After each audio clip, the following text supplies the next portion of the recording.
first things first. All right. Are you stuck? Do we need a doctor? Hold on. We need an injury timeout. I got my hand caught. The matchup this week is the Texans against the Ravens. Oh my God. Hey, you guys want to know who wins and by how much according to me? I'd love to tell you. While Jenna's in the injury protocol, I'm going to go with the home team, Baltimore, by 6 points. I think Baltimore is the better team. I think they've got the better coach, the better overall roster. I like Baltimore by 6 points. Danny, what do you got? I'm on board with you. I'm going to go Baltimore by 7. I think I'm a little bit like you're going to price bit is of an right edge. me. Yes, exactly. Okay, $1 over. I see there. how we still haven't got a picture, Jen. I thought you were going to get that fixed more. Look at that face. But I do think this is a game we were going to be talking about Lamar Jackson and Deshaun Watson putting on an absolute show, going toe-to-toe with one another. But ultimately, I do think the home team and Lamar Jackson get it done. Real quick, you thought Jenna was going to get our graphics fixed. Jenna just injured herself in a seated, in a seated position while trying to. Hey, these chairs are dangerous. I thought you were going like this. Sunday, download the Fox Sports Super 6 app and play for a free chance to win $250,000 of whose money? Terry Bradshaw's money. What could be better Let me than give Terry you my Bradshaw's take money? now on Kawhi Leonard, because it's going to be fantastic. First, let's go viral. Last night, Kristaps Porzingis made his much-hyped return to the Garden after being traded in the offseason. Kristaps got a not-so-warm welcome, that's putting it mildly, from the Knicks faithful before the game. Take a listen to this. And forward at 7-3 from Latvia, number 6, Kristaps Porzingis.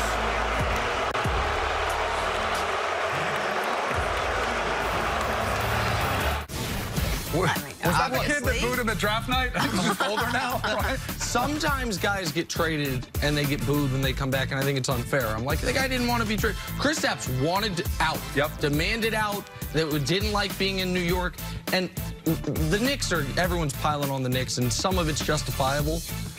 I do wonder how that trade's going to look in a few years. If the other option was to pay Kristaps $100+ million, Kristaps right now has been one of the least effective players in the whole league. Luka Doncic has carried that team. If Kristaps can get back to being the player who was pre-injury, that Mavericks team could do real damage. Right now, he's been terrible. So as odd as it is, the Knicks are coming out looking okay in that trade for the time being until Kristaps regains his form. There should have never been any doubt, though, that he was going to get greeted with that welcome in New York. Have you been to the Garden when a player came back? That's what New Yorkers know. They're so good at that. Let the Knicks fans be good at something right now. Yes, exactly. And as you mentioned, it was ugly towards the end of that tenure, and there was some real, things in the media that played out that did not put him in the best light. Stories to start your morning. Thursday night football, Steelers, Browns, and by far the ugliest game of the season. So Browns were up 21-7. The game was coming to a close. It was basically over.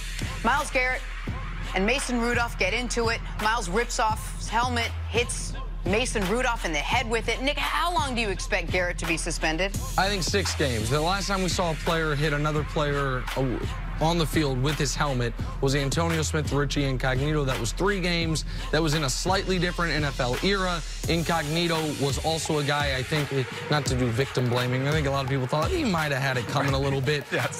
This was uglier and worse and made more impact, and I think there's 6 games left in the season.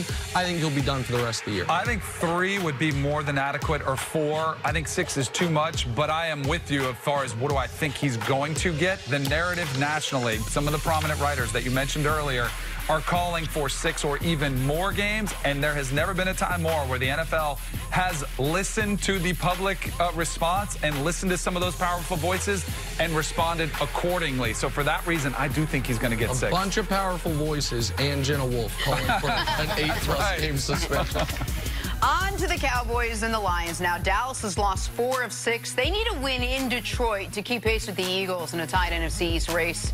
Think is Sunday a must-win for the Dallas Cowboys? Ooh, that's it. We keep asking if the Cowboys or Eagles have must-win games, and the answer to me continues to be no, because they're competing with each other. And while I think Philly's going to beat New England, not a lot of people agree with me. And so if you think Philly's going to lose, and the Cowboys could lose and still be in first place in the division, the Cowboys, though, need to start winning games in order to make anyone believe if they do win the division, that they actually can do anything in the postseason. Last year, they won a playoff game. They were in that Rams game until about 10 minutes remaining in it in the second round of the postseason. If they want to have any hope of doing something similar this year, they got to start beating teams, particularly teams such as Detroit. I think at this point in the season, it does become, hey, every game is a must-win. If you want to stay ahead of them in the race in the NFC East when you guys are tied right now at 5-4, I think it is a must-win game. And I actually do think they get it. I think the Cowboys are in a position this year where they are getting stellar play from Dak Prescott. I mean, it wasn't that long ago we were mentioning him in the MVP. Maybe got out ahead of ourselves a little bit,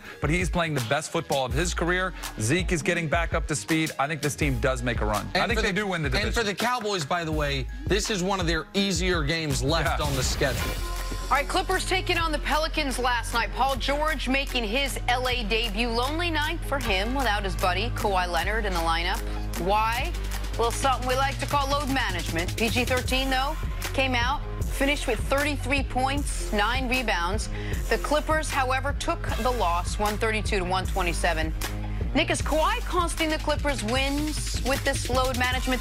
They're 0-3 without him in the lineup. This is undeniable that he's costing them wins. Even the people supporting the load management would acknowledge that. Like, the Pelicans were 2-8 and played last night without Lonzo, who hasn't been very good, but also without Brandon Ingram, who's been sensational up to this point this season.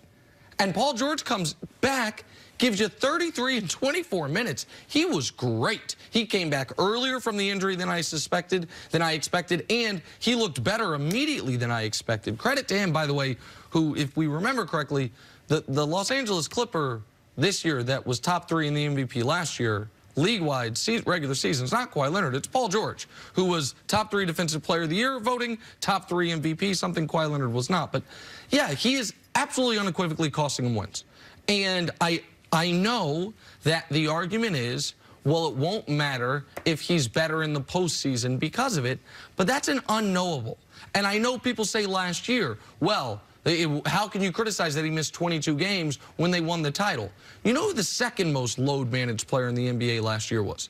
Joel Embiid. So I'm just curious, when the Raptors played the Sixers in round 2 of last year's playoffs, if the Raptors had won, would that also have been a victory for load management? One of those load-managing players was going to win, one was going to lose. But the last point, Danny, and I think it's the one that's most relevant, last year's Raptors, he rested 22 games last year. They lost 5 of them. They were 17-5. He has missed 3 games this year. They've lost all 3 of them. The Clippers do not appear to be nearly as equipped as the Raptors were to deal without Kawhi Leonard. Because they're not as deep. They're not as deep. They don't have the depth there. There absolutely is costing them games. In the narrative last year, I think load management is getting way too much credit for Kawhi's success in the Raptors championship. First of all, he was still hobbled in the playoffs, and it was a pretty amazing performance by him to fight through the quad injury that he was dealing with. You did have a Warriors team which was decimated as well with injury, so I think it gets too much credit in general, and I think the Clippers are being a little bit too cute with this, and it is going to cost them. And I wonder, do you think there's a scenario where in the back end of the season, this might blow up in their face because they do start looking at it and say, hey, we have to pick up the pace a little bit. We do have to start winning games, maybe to get in those top 4 spots or somewhere in there where I think it could backfire on the Clippers. As an aside, Paul George finished up the game even though he did have 33 points and said he felt terrible, said he felt bad, like he could have done more, said it felt like a preseason game, although his shoulders did feel healthy, which is the takeaway. But he gives you 33 and 9 on a game where he said he wasn't playing that great. Could he get better enough where Kawhi doesn't have to play all those games? Listen, where Paul George is talking about is the Clippers as a team were horrific defensively. He had 5 turnovers, and he only played 24 minutes. I'm sure what he's really talking about is Paul George is not here to play 24 minutes, and in those 24 minutes, he was in foul trouble. He had the 5 fouls, and so that was part of it. I don't know exactly what their plan was minutes-wise, but I wonder how much the foul trouble played into it, at least to a degree. But yeah, Paul George coming back makes it a lot more palatable when Kawhi Leonard misses games. It's why people really started paying attention to this last week. I was on this 2 weeks ago when 4 games into the year he missed a game because I said, hold on, you're going to load manage before Halloween when Paul George is not even there yet. I thought PG might miss 20 games. They said it would be around 10, and it ended up being right around 10. If the Clippers knew that, the fact that Kawhi couldn't deal with it until Paul George got back, that this wasn't the very first game of the year that he missed, or even wait another week until you and Paul George get on the floor together. But yes, it is costing them. And how deep do people think the West is? Because I believe, with no disrespect to the Mavericks or the Spurs or the Suns, who are a really surprising team, I think there are 5 excellent basketball teams in the Western Conference. There's obviously both teams in LA. There's Utah, which added Conley, added Bojan Bogdanovic, had a great offseason. There's Denver, which was the 2 seed last year, that if Jokic gets it going, can be a very dangerous team. And there's Houston, who just beat the Clippers a couple nights ago. 5 teams.